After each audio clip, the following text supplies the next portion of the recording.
Por tanto, acordaos de que en otro tiempo vosotros, ustedes, los gentiles, en cuanto a la carne, eran llamados incircuncisión por la llamada circuncisión hecha con mano en la carne. Es decir, la circuncisión, los judíos les decían a los no judíos, a los gentiles, incircuncisos, como una forma de insulto, como una forma de desprecio. Dice Pablo, el 12, en aquel tiempo estabas sin Cristo. Eso es lo que significa ser incircunciso. Estabas sin Cristo, alejados de la ciudadanía de Israel y ajenos a los pactos de la promesa, sin esperanza y sin Dios en el mundo. Y aquí viene este bonito pero, que cambia la idea, o sea, me va a decir lo contrario, pero ahora en Cristo Jesús, no tenés expresión, en Cristo Jesús, vamos a hablar un poquito más adelante qué quiere decir en Cristo Jesús, vosotros que en otro tiempo estabas lejos, los gentiles estaban lejos de Israel, lejos de las promesas, habéis sido hechos cercanos por la sangre de Cristo. La sangre de Cristo fue el medio que los hizo acercarse, porque Él, Cristo, es nuestra paz, que de ambos pueblos hizo uno, derribando la pared intermedia de separación. Y vimos esta parte, había esta pared en el templo físicamente y fue derribada, pero más que nada esta pared de orgullo, de soberbia que el pueblo de Israel había levantado en contra de las demás naciones y que impedía que hubiera comunión entre ellos. Dice, derribando la pared intermedia de separación, aboliendo, eliminando, es otra manera de decirlo, en su carne, en la carne de Cristo, las enemistades, la ley de los mandamientos expresados en ordenanzas, para crear en sí mismo de los dos un solo y nuevo hombre. Aquí está hablando del nuevo nacimiento, como está en esta parte de 2 Corintios, de si alguno está en Cristo, nueva criatura es. Aquí está hablando de un nuevo hombre, haciendo la paz. Y mediante la cruz, vean cómo siempre Pablo está metiendo entre su explicación en Cristo, la sangre de Cristo, en la cruz, mediante la cruz, reconciliar, ahora no con los hombres, ahora es con Dios, a ambos. Y ambos estaban enemistados, tanto judíos como gentiles, por el pecado. Eran enemigos de Dios los dos. Dice, y mediante la cruz reconciliar con Dios a ambos en un solo cuerpo, la iglesia, matando en ella las enemistades. Y vino, este es lo que vamos a estudiar, y vino y anunció las buenas nuevas de paz a vosotros que estabais lejos y a los que estaban cerca. O sea, el Evangelio se anunció a unos y a otros, porque por medio de él, los unos y los otros tenemos entrada por un mismo espíritu al Padre. Así que ya no somos extranjeros ni advenedizos. Esa palabra es extraña, pero básicamente es ajeno, que no pertenece a esa ciudad, sino conciudadanos de los santos y miembros de la familia de Dios, edificados sobre el fundamento de los apóstoles y profetas, siendo la principal piedra del ángulo Jesucristo mismo, en quien todo el edificio, bien coordinado o bien armado, va creciendo para ser un templo santo en el Señor, en quien vosotros también sois juntamente edificados para morada de Dios en el Espíritu. ¿Oramos? Señor, pues estamos delante de tu palabra, deseamos escudriñarla, desmenuzarla, que tú puedas extraer, Señor, de cada renglón, de cada letra, de cada palabra, la sabiduría necesaria para que nosotros podamos entenderla, para que tu mensaje, Señor, quede bien grabado en nuestra mente y Señor, pues que pueda ser usado por tu Espíritu para transformarnos, para entender lo que es caminar contigo, para entender lo que es estar en Cristo, para entender lo que es la vida cristiana, qué es lo que tú en realidad nos has dado, y no conformarnos con entender cosas simples, sino ir al fondo de cada una de las cosas que nos das. Por eso, Señor, esta mañana, delante de ti, con toda humildad, te rogamos por tu guía, que tu Espíritu Santo nos lleve de la mano a entender cada cosa que tú dejaste aquí para nuestro beneficio. Señor, estamos en tus manos. No permitas que erróneamente interpretemos tu Escritura, erróneamente entendamos las cosas, sino con toda certeza, con toda claridad. Ayúdanos, Señor, a conocer mejor de tu palabra. Gracias por esta carta, gracias por este hombre, Pablo, que hace 2000 años dejó escrito para nosotros todas estas cosas llenas de sabiduría. Oramos en el nombre de Cristo Jesús. Amén. Amén. Muy bien. Como la segunda parte del capítulo 2, del 11 hasta el 22, estos versículos que están aquí, en realidad, si se fijan, cuando tú lees un texto varias veces, una cosa que le escuché decir al pastor John MacArthur es que él, cuando estaba compartiendo acerca de un libro, lo leía diario 30 veces. O sea, por todo un mes leía Efesios capítulo 1 al capítulo 6 en un día. En el segundo día, otra vez. En el día 29, pues casi se lo sabe de memoria y tiene muy claras las cosas. Yo he tratado de hacer lo mismo, de estarlo leyendo y estarme empapando de lo que dice ahí. Cuando tú lees de esa manera, algo que pasa es que hay ciertos detalles del texto que empiezan a salir a flote y que antes no te habías dado cuenta cuando es una lectura superficial y rápida. Por eso, todos los domingos, insisto de una o de otra manera, leamos nuestra Biblia.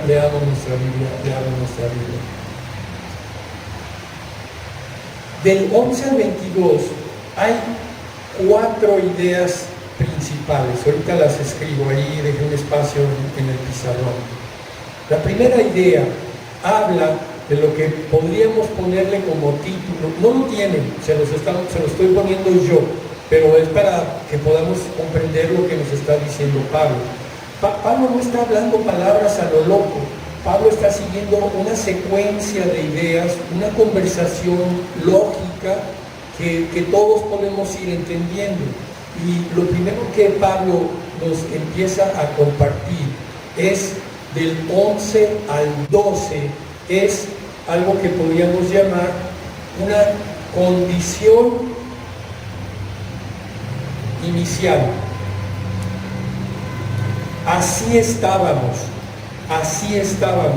¿Cuál es esta condición inicial?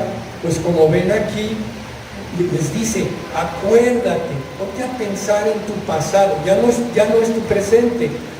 Acuérdate de tu pasado. Te decían incircunciso, estabas sin Cristo, alejado de Israel, ajeno a las promesas. Esa era tu condición. La vez pasada yo usé este término. Nuestra condición era una condición de ruina total.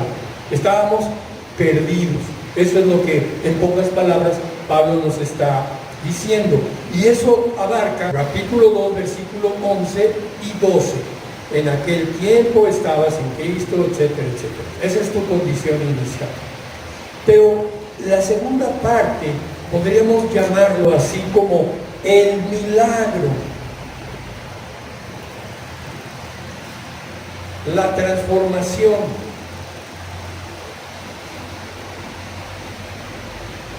No es el esfuerzo de los efesios, es la mano de Dios tocando la vida de los efesios, tocando tu vida y mi vida, para anular, para cancelar esta condición de, voy a ponerlo aquí que no se nos olvide,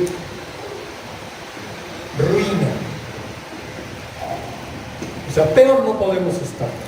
Y Dios interviene, y entonces de los versículos 13 al 16 es el milagro, lo que Dios hace en la vida de ustedes, en mi vida, en la vida de los efesios. Pero ahora, en tu presente, no en tu pasado, ahora, dice, en Cristo Jesús, ustedes que en otro tiempo estaban lejos, habéis sido hechos cercanos. Estabas lejos. Pero Dios, por Cristo, por su sangre, su sacrificio en la cruz, ahora te ha acercado, obviamente, a Él. Dice, porque Él es nuestra paz, 14. Está poniendo como en cámara lenta el milagro. Él derribó la pared intermedia, abolió la enemistad que había en la carne, creó en sí mismo un nuevo hombre, hizo la paz, el milagro. ¿Quién lo hizo? Dios. ¿Qué hiciste tú? Nada, excepto recibirlo. Tú estás recibiendo lo que Dios te hizo. Y se detiene Pablo y les recuerda a los efesios que este milagro no cayó así del cielo sin que nadie se diera cuenta. Este milagro llegó a la tierra por medio del Evangelio. Y esto es el Evangelio para que este milagro llegue a todos los hombres. Y mira cómo dice. Luego vamos a ir como profundizando cada uno de estos detalles. 17. Y vino. ¿Quién vino? ¿Quién creen que vino?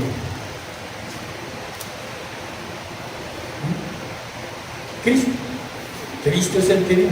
¿Cristo fue a Éfeso? No. Entonces, bueno, Cristo dio la gran comisión, le dijo a sus 12 discípulos, vayan por todo el mundo llevando mi evangelio. Y sus discípulos sí llegaron a Éfeso llevando el evangelio. Acuérdense, estas palabras evangelio quiere decir la buena noticia, la buena noticia. Y después dice, y vino y anunció las buenas nuevas de paz a ustedes que estaban lejos. ¿Quiénes estaban lejos?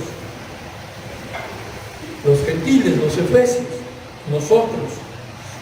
Y a los que estaban cerca. ¿Los judíos necesitan el evangelio?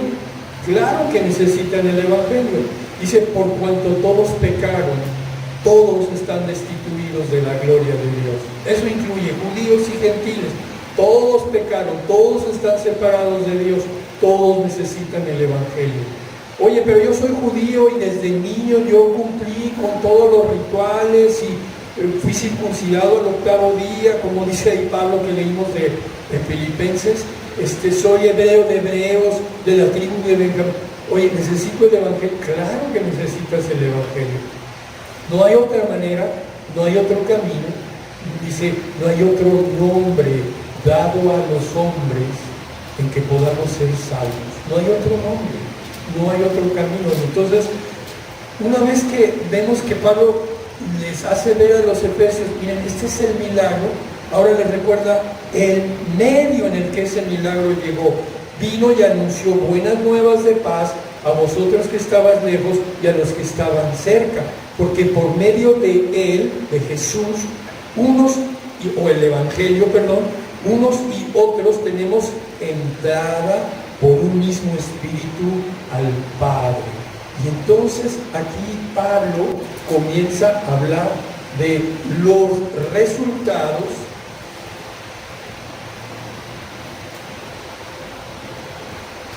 de este evangelio. Aquí lo tenemos. O sea, para acá atrás, la condición inicial, el milagro, el medio. Y a partir de aquí, lo que Pablo empieza a decir es el evangelio, el medio. Perdón, aquí me equivoqué, medio. ¿Cuál es el medio que usó? Las buenas nuevas de paz, el evangelio. Viene y anuncia esas nuevas de paz. ¿A quién? ¿A quién le anunció las buenas nuevas de paz? A los que estaban lejos, a los que estaban cerca. Anuncia las buenas nuevas de paz a todos, y los que creen, ojo, esto es muy, muy importante. Dice Juan, Evangelio de Juan, capítulo 1, versículo 12, a los que creen les dio la potestad de ser llamados hijos de Dios. Y a los que no creen, pues no. Tienes que creer. Y como eres hijo de Dios, ahora un beneficio, un resultado que tú tienes, que tú recibes de haber tenido este evangelio, es que tienes entrada al Padre. ¿Cuándo tienes esa entrada al Padre? ¿Cuando te mueras? ¿O desde ahorita? De ambas, desde ahorita. Si tú has creído, tú ya tienes acceso al Padre en oración. Bueno, y si no he creído, ¿mi oración es escuchada por el Padre si yo no he creído? No, no es escuchada. Porque hay una pared que divide al pecador de Dios. Hasta que esa pared es quitada, el pecador deja de ser pecador y ahora sí es escuchada por Dios. Pero no solamente tenemos entrada. ¿Qué nos dijo acá arriba en nuestra condición inicial? Eras extraño, no eras del pueblo de Dios. Y entonces dice, en tu presente, ya no eras, ya no eres. Advenedizo no es así, pero creo que nos da mucho la idea. Arrimado. ¿Sí? Nuestro dicho popular, como dice, el muerto y el arrimado a los 3 días apesta, ¿no? Arrimado es alguien que pues, llega ahí contigo, no es de tu familia, no está contigo, lo aguantas, pero hay una tensión ahí. Entonces, aquí te está diciendo, ya no eres extraño, ya no eres extranjero, ya no eres arrimado, ya no eres, ahora eres conciudadano. Una palabra que busqué en el diccionario es nativo. ¿Qué quiere decir nativo? Pues que nací ahí. Yo no nací en el reino de Dios porque soy un pecador, pero cuando oigo el evangelio, creo en el evangelio, tengo comunión con Dios, voy a ir al cielo cuando muera, ya no soy un arrimado, ahora soy un nativo.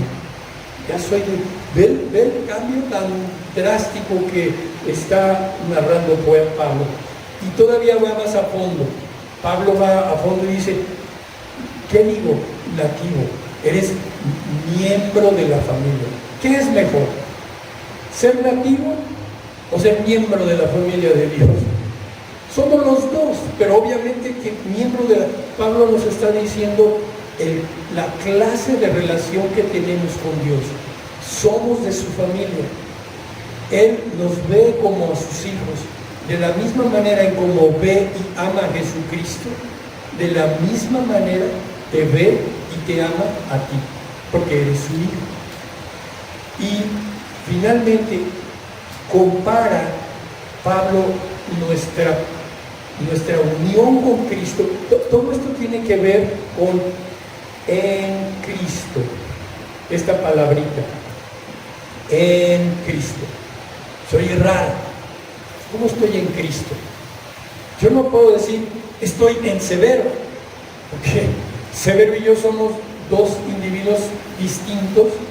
Puedo decir que estuve en el vientre de mi mamá, pero nada más.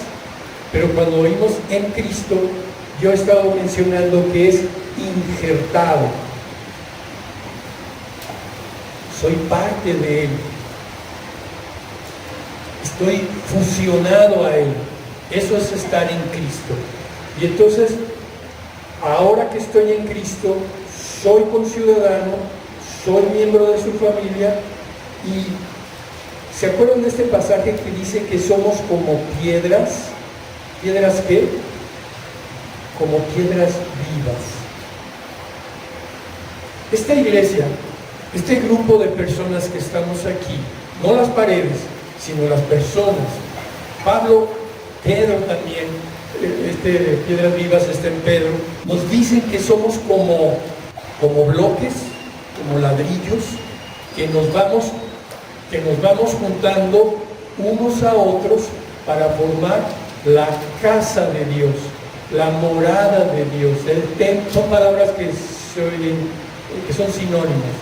Entonces, ve todo lo que ya tú eres en Cristo, todos los resultados que hay por estar en Cristo. Recibiste el Evangelio, tienes entrada al Padre, ya no eres un arrimado. Pensaba cuando estudiaba esto en un migrante. Ahora los tenemos aquí en nuestra ciudad y es una condición bien difícil. No los juzgo, simplemente pienso en ellos. Qué condición tan difícil, porque están en una nación diferente, aquí en los Estados Unidos, donde estén. Pensemos en un hondureño que llega aquí, va de paso, va a los Estados Unidos, quiere la ciudadanía americana, pero mientras eso sucede, él ya no, en este país ya no tiene derechos, ya no tiene privilegios, no tiene papeles, o sea, está indefenso. Y por eso decimos indocumentado, no tiene ninguna garantía. Bueno, eso éramos, pero ya no. No solamente que nos dieron papeles, quiero que noten el detalle, no solamente es que te dieron papeles, te hicieron nativo, como si hubieras nacido en ese otro país. Ahora eres conciudadano de los santos, miembro de la familia de Dios. O sea, eres miembro de la familia de Dios. Si lo pusiéramos en una escena coloquial, todos los días desayunas, comes y cenas con Él, por decir algo. Eres una piedra viva en este edificio. Entonces, les acabo de dar como la panorámica general de todo lo que viene en este texto. Vamos desagregando cada uno de los puntos. Voy a regresar al principio.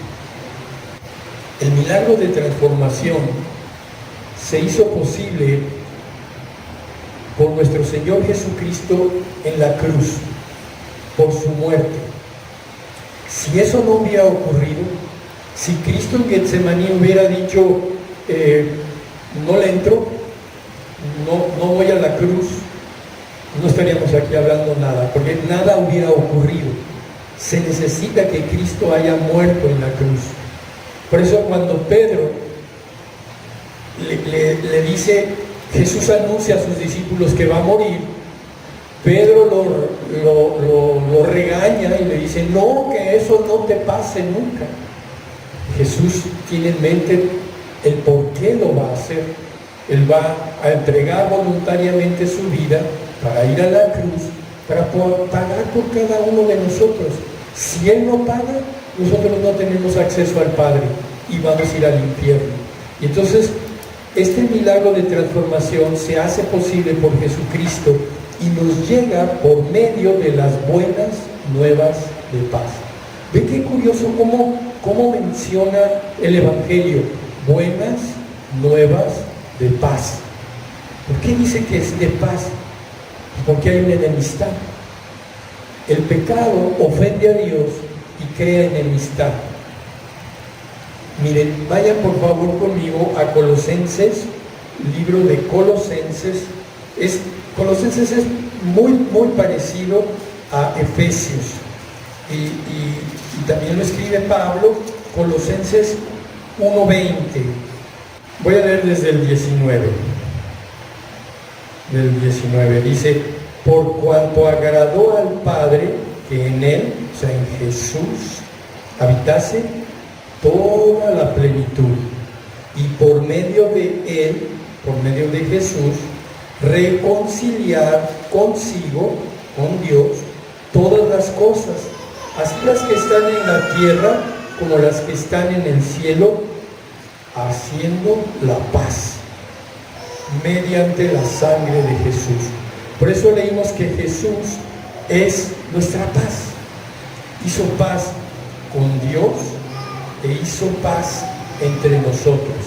Esa es la idea. Entonces tenemos las buenas nuevas de paz.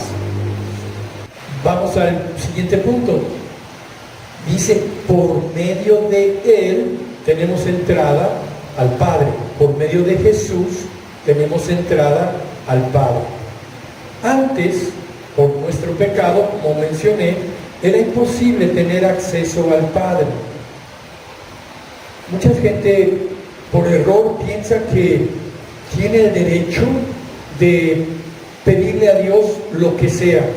Son pecadores, ellos lo saben, pero erróneamente se sienten con el derecho de pedirle a Dios.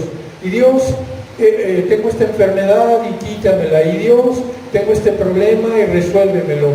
Y Dios piensa que por cumplir con ciertas cositas para con Dios, eso les da puntos para poder ir a la presencia de Dios. La Escritura nos enseña que eso no es verdad. Si tú no has hecho las paces con Dios por medio de Jesucristo, si tú no crees en Jesucristo, si tú no estás en Cristo, si tú no estás en Cristo, tú no tienes forma, ninguna manera de poder ir al Padre y pedirle nada. Isaías, lo hemos leído varias veces. Isaías está después de Proverbios, está un poquito más para adelante, es casi al final de Isaías 59, es un versículo bien conocido por ustedes, pero quiero tenerlo presente. El número 2 habla de nuestras divisiones entre Dios y nosotros. Dice, pero tus iniquidades, es otra palabra para hablar de pecado, tus iniquidades han hecho división.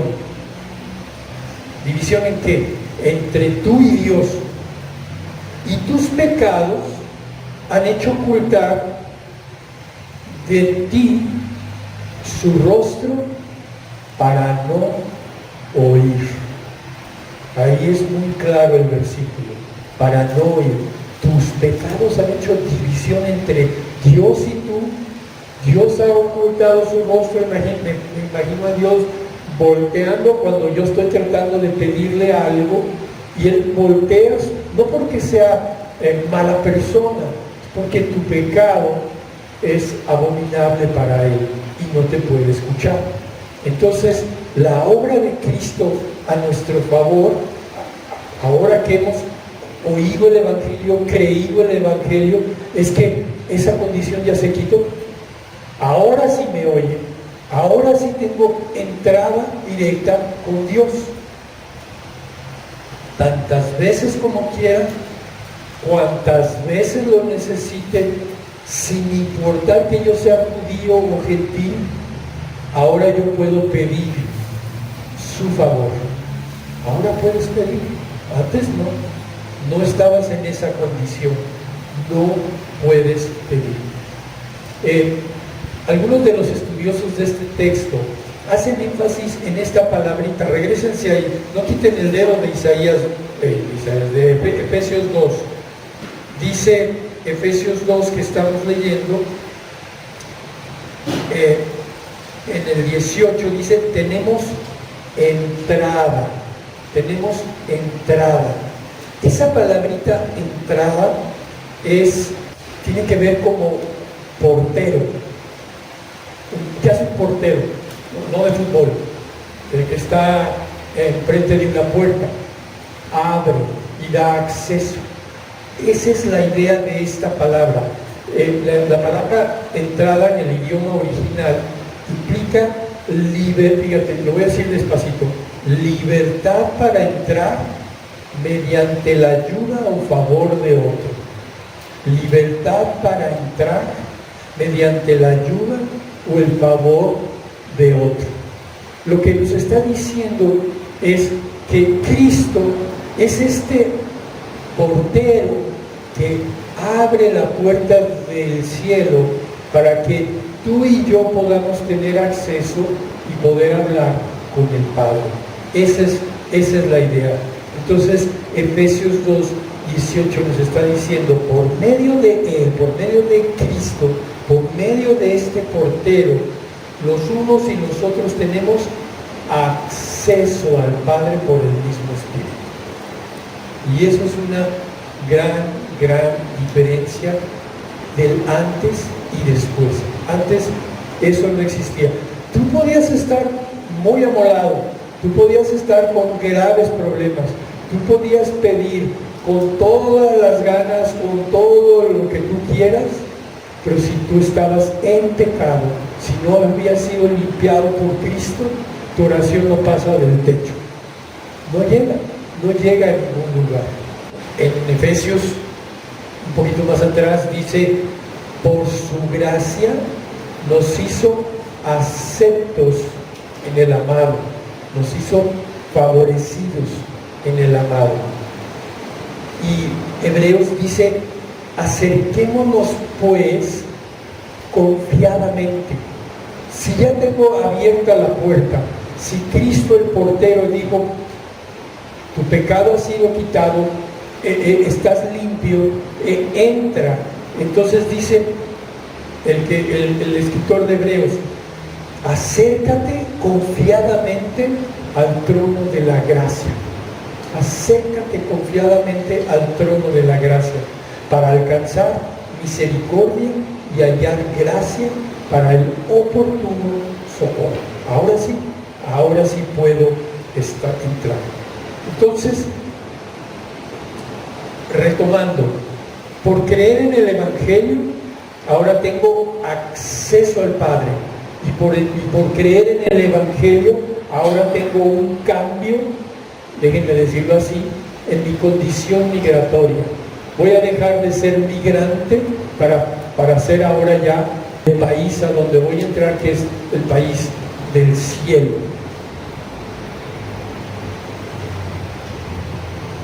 La palabra extranjero quiere decir desconocido o forastero. Cuando estamos aquí y decimos, oye, ¿y alguien conoce a esta persona? Sí, es extranjero, es forastero, no nació aquí, nació en otro país o en otro estado, es de fuera, no pertenece. Y advenedizo, la otra forma de traducirlo es intruso, es como más negativa. No solamente eres extranjero, eres un intruso, eres incómodo. Esa era la condición de nosotros. Todo esto quedó atrás por los méritos de nuestro Señor Jesucristo en la cruz. Acompáñenme a Gálatas, no quiten el dedo de Efesios, Gálatas está para atrás, y es Gálatas 3:28. 3:28. Ve cómo Pablo afirma directa y claramente, ya no hay judío, ya no hay griego, ya no hay esclavos, todo esto es en Cristo, ¿verdad? Ya no hay judío, ya no hay griego, ya no hay esclavo, ya no hay libre, ya no hay varón ni mujer. Todas estas diferencias que está señalando aquí Pablo eran los grupos que estaban en conflicto. Como hemos estado hablando, los judíos odiaban a los gentiles odiaban a los judíos, estaban así. Los esclavos odiaban a los libres y los libres a los esclavos. Ve cómo es una sociedad como la de nosotros hoy día. Hay grupos de diferentes lados que entran en conflicto y a veces el odio es enorme. No sé si hayan estado leyendo las noticias de lo que está pasando en Europa con todos estos grupos musulmanes que han entrado como migrantes a Inglaterra, a Francia, a España. Han entrado tantos que ahora ya son un grupo muy nutrido que está ahora desplazando a los ciudadanos nativos de cada uno de esos países e imponiendo sus criterios y normas y están chocando. Y hay violencia física de un grupo con el otro.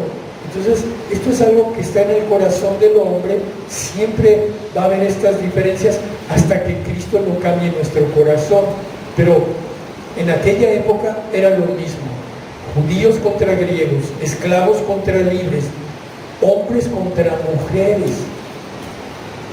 Si hoy se quejan de que el varón impone, en aquella época era aplastante, o sea, era una manera fea de tratar a las mujeres.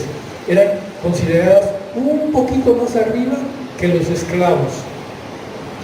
En muchas ocasiones, si nacía una niña, preferían matarla. Encontraron unos escritos antiguos, tal vez, no me acuerdo si les platiqué esto el otro día. Es un comerciante que le escribe una carta a su esposa. Y es una carta, no, pues fui a tal lugar y voy a ir a tal otro, hicimos esto, y le escribe así como pues, una carta entre esposo y esposa, sin nada del otro mundo, trivial. Pero al final dice, por cierto, si nace niña, mátala. Ese era el pensamiento que había en la antigüedad acerca de las mujeres. Entonces, aquí Pablo está diciéndote, si estás en Cristo, ya no hay eso. El cristianismo cambió las relaciones sociales de la antigüedad, porque los esclavos pudieron llevarse con los libres, los patrones con los esclavos los trataron amablemente, los hombres con sus esposas. Obviamente que en esta confrontación el esposo la trataba súper mal, pero pues la esposa no estaba así como cruzadita de brazos, ¿no? Había una lucha espantosa, y es como Cristo viene y transforma esta sociedad de la antigüedad. Por eso Pablo está tan sorprendido. Yo me imagino a Pablo así parado allí en la puerta, viendo a la iglesia y viendo cómo se aman y viendo cómo se ayudan judíos y griegos, esclavos y libres, hombres y mujeres, griegos y bárbaros. Esa era otra gran diferencia. Y pues Pablo está diciéndole a Dios, pues eres increíble, mira lo que has cambiado a cada uno de nosotros. Entonces, no hay judío ni griego, no hay esclavo ni libre, no hay varón ni mujer, porque todos vosotros sois uno en Cristo, en Cristo. Si vosotros sois de Cristo, ciertamente el linaje de Abraham sois y herederos según las promesas. Muy bien. Entonces, sobre los ciudadanos ya lo mencioné. Ahora, por estar en Cristo, ahora somos considerados nativos de un mismo pueblo, y obviamente ahora tenemos derechos, ahora tenemos privilegios, ahora tenemos ventajas que el gobernante de este reino, el reino de Dios, nos está considerando. Dice, nuestra ciudadanía dice Pablo en Filipenses, nuestra ciudadanía está en los cielos, en donde también esperamos al Salvador, al Señor Jesucristo. ¿Sabes algo curioso? El reino de Dios no tiene extranjeros. El reino de Dios no tiene extranjeros. Todos son hijos. Aquí, en nuestra ciudad, pues hay saltillenses, hay de ciudades circunvecinas y hay de otros países extranjeros, advenedizos, pero en el cielo todos serán nativos, todos son hijos de Dios, todos somos hijos de Dios, y eso pues es maravilloso. Finalmente, como siguiente punto dice que somos de la familia de Dios. Ahí está, ¿no? Esto implica una cercanía total. El Señor describe su reino no como un reino, como una familia, una enorme familia, en donde Él es el Padre, Jesús es el hermano mayor y todos los demás somos hermanos porque somos hijos del mismo Padre. Mira, Juan 1:12, a los que creen les dio la potestad de ser hechos hijos de Dios. Romanos 8:14, todos los que son guiados por el Espíritu de Dios, estos son hijos de Dios. O sea, eres hijo, si has creído, eres hijo de Dios. Primera de Juan, que ya estudiamos, mirad cuál amor nos ha dado el Padre para que seamos llamados hijos de Dios. Hijos de Dios, hijos de Dios, hijos de Dios. Todo el tiempo la Biblia está recalcando, subrayando eso, que entendamos qué es lo que somos. No somos extranjeros ni advenedizos, no somos arrimados, somos nativos, conciudadanos, o sea, tenemos nuestros papeles en regla porque nacimos ahí. Y no solamente eso, somos de la familia de Dios, somos sus hijos. ¿Qué? ¿Y eso qué? Dije, bueno, ok, está bien, ya entendí, soy hijo de Dios, está padre, qué bueno. Y luego, bueno, pensemos, ¿qué pasa si tú eres hijo de Dios? Si tú eres hijo de Dios, déjame decirte que el Señor te ve y te trata como a Jesucristo. De la misma manera que Dios trata a Jesucristo. ¿Cómo trata Dios a Jesucristo? ¿Qué dice en Lucas? Cuando Jesús está siendo bautizado, sale del agua, viene el Espíritu Santo y se oye una voz en el cielo. ¿Qué dijo esa voz en el cielo acerca de Jesús? Es en Lucas 3:22. Dijo a Jesús, tú eres mi hijo amado, mi hijo amado. En ti tengo complacencia, placer, deleite. O sea, a ti te amo y verte y estar contigo para mí es un deleite. Lo dijo de Jesús, pero lo que yo te quiero decir es que también de ti. No sé si eso te emocione, pero a mí sí. Pensar cómo me amas como a Cristo, te deleitas, a pesar de mis tonteras, te deleitas en mí como en Cristo.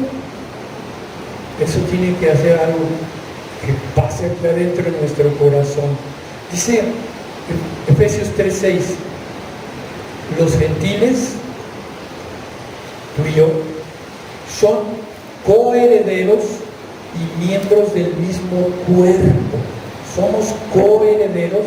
Esa palabra coherederos, somos herederos junto con herederos y copartícipes de la promesa en Cristo Jesús por medio del Evangelio. Somos coherederos. Recibimos los mismos privilegios. Otro pasaje dice, el Espíritu mismo da testimonio a nuestro espíritu de que somos hijos de Dios. O sea, cuando yo nazco de nuevo, Dios me da un nuevo espíritu. No tenía, Dios me lo da. Pero además Dios pone su Espíritu Santo dentro de mí. El Espíritu mismo, el Espíritu de Dios, le dice a mi espíritu que ahora yo tengo de que soy hijo de Dios. Y dice Pablo en Romanos, y si hijo, también heredero. ¿Qué hijo no hereda? Bueno, humanamente sí, un padre podría decir, pues, a estos mugrosos no les dejo nada. Y puede tomar esa decisión, pero generalmente un padre, una madre, reparte sus bienes entre todos sus hijos. Y este Dios hace eso. Si hijos, también herederos, herederos de Dios y coherederos de Cristo. Una y otra vez nos está diciendo eso. Entonces, ¿qué implicaciones hay si yo soy hijo de Dios, si soy miembro de su familia, que soy coheredero? Segunda, todos somos iguales, no hay distinciones. Dice Pablo mismo, porque no hay acepción de personas para con Dios, no hay favoritismos, todos somos iguales. Tú no puedes pensar que, bueno, es que este pastor, no, bueno, este pastor es súper espiritual, no, él, bueno, a lo mejor sí ha crecido en la fe, pero ante Dios todos somos iguales. Es más, Santiago nos advierte de lo contrario. Santiago 2:9, búscalo. Santiago, libro de Santiago al final de nuestras Biblias, 2:9. Si tú y yo hacemos acepción de personas, dice Santiago ahora, pero, voy a leerlo desde arriba para que nos sea más fácil. Si en verdad cumples la ley real conforme a la Escritura, 2 puntos, ¿cuál es esa ley real? Amarás a tu prójimo como a ti mismo. Esa es la ley. ¿Se acuerdan cómo resumió Jesús los 10 mandamientos? Cuando este hombre le preguntó, ¿cuál es el mayor mandamiento? Jesús dijo, amarás a Dios sobre todas las cosas y amarás a tu prójimo como a ti mismo. Este es el segundo mandamiento. Aquí está diciendo que el mandamiento es amar a tu prójimo como a ti mismo, y en haces, pero, aquí está un pero, si haces acepción de personas, diferencia, favoritismo, si haces favoritismo de personas, cometes pecado. Cometes pecado. Y quedas convicto por la ley como transgresor. Es pecado. Entonces, ¿cuáles son los beneficios de ser miembro de la familia de Dios? Soy coheredero, igualdad de condiciones para todas las personas, y por lo tanto debemos tratarnos. Por eso la iglesia es tan importante. Debemos aprender a tratarnos de forma fraterna, de forma cercana, de forma cálida. Todos. Y esto ya lo hemos hablado varias veces de diferentes maneras. ¿Ok? El último punto. Cuando tú estás en Cristo, cuando oíste el Evangelio y creíste en Él, como está ahí, tienes acceso a Dios. Pero no solamente acceso a Dios, sino que además cambió tu condición. Esa condición inicial de ruina cambió y ahora eres conciudadano, miembro de Dios, y eres un edificio. Este está muy raro. ¿Cómo que yo soy un edificio? ¿Cómo que yo soy una piedra? En el buen sentido, aquí a veces usamos esa expresión, hombre, este cuate es una piedra, no entiende nada. No lo está usando así Pablo. Simplemente dice que somos una piedra viva. Ve a Primera de Pedro 2:5. Ahí despuesito de Santiago, justo el que sigue es Primera de Pedro 2:5. ¿Por qué está diciendo Pablo que somos un edificio? Mira cómo dice Pedro, en este caso es Pedro, desde el 4. Hay que acercarnos a Él, hablando de Jesús. ¿Y quién es Él? Es una piedra viva. Jesús es una piedra viva. Dice, desechada ciertamente por los hombres desecharon a Jesús, mas para Dios escogida y preciosa. O sea, Jesús es una piedra, la piedra principal, la piedra del ángulo. Cuando vas a construir sobre todo en la antigüedad, aquí la arquitecta que no nos haga mentir, este es el terreno, lo estoy viendo desde arriba, ¿sí? Tú estás parado acá arriba y estás viendo el terreno y vas a construir aquí un edificio. Para empezar a construir el edificio, ¿qué haces? Lo primero que va en una construcción, cimientos. Pero para hacer los cimientos, lo primero que se tiene que hacer es fijar una primera piedra, la piedra del ángulo, la piedra de la esquina. Esta va a ser el pivote y la referencia para que a partir de esta piedra yo levante aquí mi pared y mi pared. Lo que estamos leyendo aquí es que Cristo es esta piedra. ¿Qué está diciéndonos Pedro? ¿Qué nos está diciendo Pablo? Cristo es lo más importante. Si no está esta piedra, ¿cómo van a quedar mis paredes?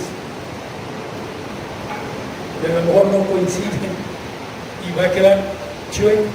Jesús es la piedra angular. Entonces, lo que estamos leyendo aquí dice, acercándonos a Él, piedra viva, desechada ciertamente por los hombres, mas para Dios escogida y preciosa. Vosotros también, o sea, ustedes, cristianos, como piedras vivas, sed edificados como casa espiritual y sacerdocio santo para ofrecerse sacrificios espirituales aceptables a Dios por medio de Jesucristo. ¿Qué somos tú y yo? Pues somos estas piedras. Aquí hay una piedra principal, aquí hay otra piedra, otra piedra, otra piedra. Si lo viéramos de lado, estaríamos viendo algo así, la pared y las piedras, ¿no?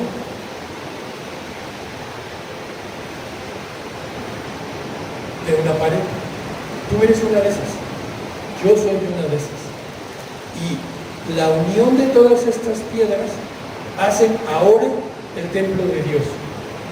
¿Se acuerdan que la vez pasada hablamos que el templo de Jerusalén fue destruido en el año 70? No hay templo. Y que a la mujer samaritana le dijo, ¿dónde debo de adorar? ¿En este monte o en aquel monte? ¿En Jerusalén o en este templo que tenían los samaritanos? Jesús le dice, en ninguno de los dos.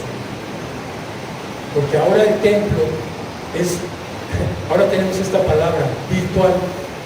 Es decir, no existe un templo físico, sino que la suma de todos los cristianos son el templo de Dios. Esta pequeña iglesia local somos esas piedras y somos un pequeño templo de Dios. Pero si nos juntamos con los de Monterrey, con los de San Antonio, todos juntos tenemos un templo más grande y también es el templo de Dios. Y si juntamos a todos los cristianos de todos los tiempos, hacemos el templo completo de Dios. Y Dios habita en su templo. Ahí está Dios. ¿Qué está pasando en la reunión de la iglesia? No venimos aquí a tomar una clase. Tomamos una clase. Pero principalmente venimos porque Dios prometió estar en medio de nosotros. Cuando Israel levantó por primera vez el tabernáculo.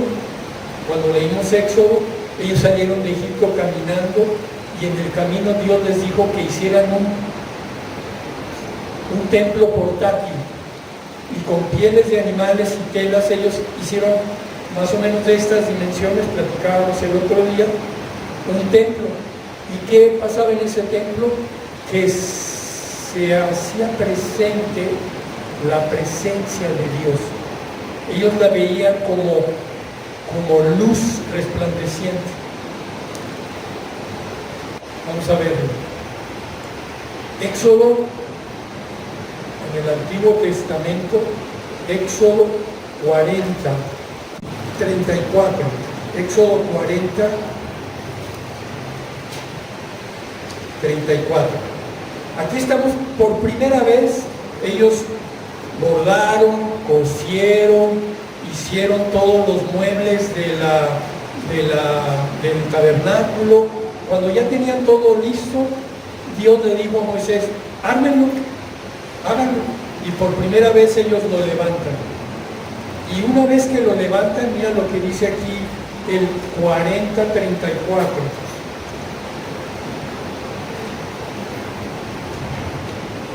Entonces, voy a leer el 33, perdón. Finalmente erigió el atrio. El atrio es como un patio externo que había, pues estaba la habitación principal y había como un patio y unas cortinas que separaban ese patio. Y finalmente erigió el atrio alrededor del tabernáculo y del altar y puso la cortina a la entrada del atrio. Así acabó Moisés la obra. Ya, quedó levantado el tabernáculo. Entonces, una nube cubrió el tabernáculo de reunión y la gloria de Jehová llenó el tabernáculo. Y no podía Moisés entrar en el tabernáculo de reunión porque la nube estaba sobre él y la gloria de Jehová lo llenaba. Eso pasó en el tabernáculo, pero lo mismo pasó cuando Salomón levanta el templo. El tabernáculo era el portátil, el templo era el fijo. Cuando ellos entran a poseer la tierra que Dios les había prometido, David y Salomón, ahí lees la historia, y Salomón construye el templo de piedra, con las mismas proporciones, con las mismas medidas, pero ahora es de piedra. Y entonces, Segunda de Crónicas, este va a estar más difícil de encontrar. Segunda de Crónicas lo tienes, está Números, Deuteronomio, Jueces, Reyes, Crónicas primera y Crónicas 2, antes de los Salmos. Y entonces en Segunda de Crónicas 7, 1,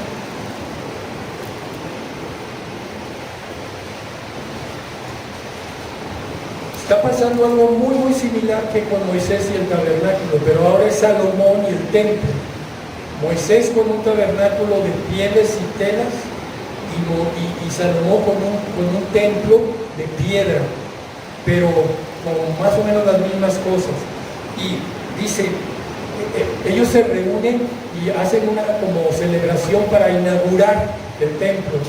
Y dice, cuando Salomón acabó de orar, descendió fuego de los cielos y consumió el holocausto. Tenían ahí unos becerros que habían sacrificado y las víctimas, y ven, y la gloria de Jehová llenó la casa, y no podían entrar los sacerdotes en la casa, igual que con Moisés, porque la gloria de Jehová había llenado la casa de Jehová. Cuando vieron todos los hijos de Israel descender el fuego y la gloria de Jehová sobre la casa, se postraron sobre sus rostros en el pavimento, en el suelo, y adoraron y alabaron a Jehová diciendo, porque Él es bueno y su misericordia es para siempre. Dios se manifestó en el tabernáculo, Dios se manifestó en el templo, Dios se manifiesta en la iglesia. Cuando estamos reunidos, todos aquí, La idea es que Dios está en medio de nosotros. Esa fue la promesa de Jesús. Si dos o más están reunidos en mi nombre, ahí estaré en medio de ustedes. Entonces, esa es la idea. ¿Cuáles son las características de este templo según, regresemos a Efesios 2 y con esto terminamos? ¿Cuáles son las características de este templo? Bueno, dice que este templo que Pablo está describiendo en Efesios, dice, voy a leerlo un poquito en desorden, pensando en cómo se hace un edificio. Lo primero es el cimiento, y lo primero del cimiento es la piedra angular, y ahí es donde dice en el 20, siendo la principal piedra angular Jesucristo mismo. Cristo es la piedra angular, la piedra de la esquina, a partir de la cual todo el edificio se va a levantar. Pero no solamente eso, dice que el fundamento son los apóstoles y profetas. Obviamente que no son ellos, sino la enseñanza que ellos tenían. Entonces, la iglesia se funda en Cristo y en la enseñanza de Cristo difundida por medio de los profetas. Y dice el 22, en quien vosotros también sois juntamente edificados para morada de Dios en el Espíritu. Es decir, si esto físicamente fuera la construcción, en esa esquina está la piedra angular. Los cimientos de este edificio son las enseñanzas de los apóstoles y la pared somos cada uno de nosotros. Todos somos el templo de Dios. Ahí Dios está manifestándose especialmente. Pensaba, es curioso porque uno de los atributos de Dios, lo han escuchado, es omnipresencia. Omnipresencia quiere decir que está en todos lados. Está aquí, está en el mismo momento con nuestros hermanos en Monterrey, nuestros hermanos en San Antonio, en Ecuador, en Nepal, ayer, porque ellos van 12 horas adelante. Cuando la iglesia se reunió en Nepal, ahí estaba Dios, ahí estaba Jesús. Entonces, Dios está en todos lados. Entonces, ¿cómo es que está aquí? Si está aquí, ¿quiere decir que no está en los otros lados? No, porque es omnipresente. Su presencia se hace fuerte y manifiesta en un lugar, como vimos, en el tabernáculo, en el templo y en la iglesia, pero Él sigue estando en todos los demás lugares. Conclusión. Tú dirías, pues está bonita la historia, pero pues así entiendo, soy un conciudadano, ahora tengo entrada al Padre, soy miembro de la familia de Dios, soy una piedra viva en un edificio, soy parte de la iglesia de Dios.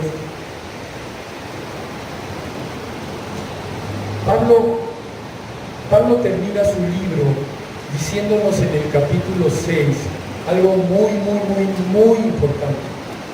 No tenemos lucha contra sangre y carne. ¿Qué está diciendo Pablo?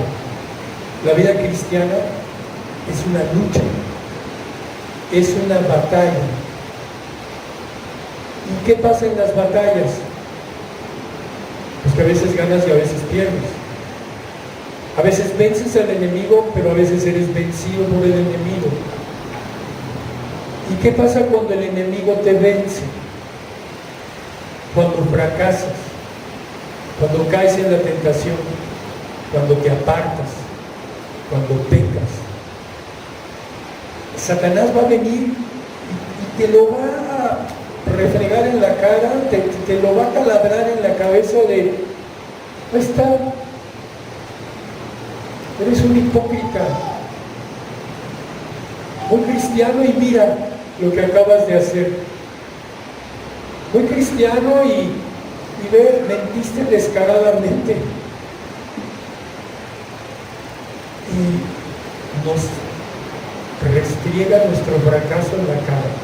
Eres un inútil, no sirves. Dios? Por favor, tú no lo eres. ¿Sabes? Cuando eso pasa, es momento de aferrarte a la verdad. Es momento de usar tu mente y decirle a Dios, ayúdame, y decirle al diablo, momento,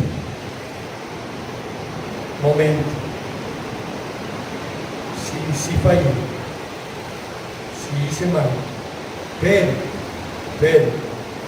Él me eligió, Él me dio vida, Él fue castigado en mi lugar, y por su muerte, por su llaga, yo fui sanado. Perdonó todos mis pecados. Él me dio su espíritu. Ahora yo soy un conciudadano. Ahora yo soy un miembro de su familia. Ahora yo soy una piedra viva en su iglesia. Ni la muerte, ni la vida, ni lo porvenir, nada me separará del amor de Cristo. Si no lo haces, ¿qué va a pasar? Lona, ahí vas a estar.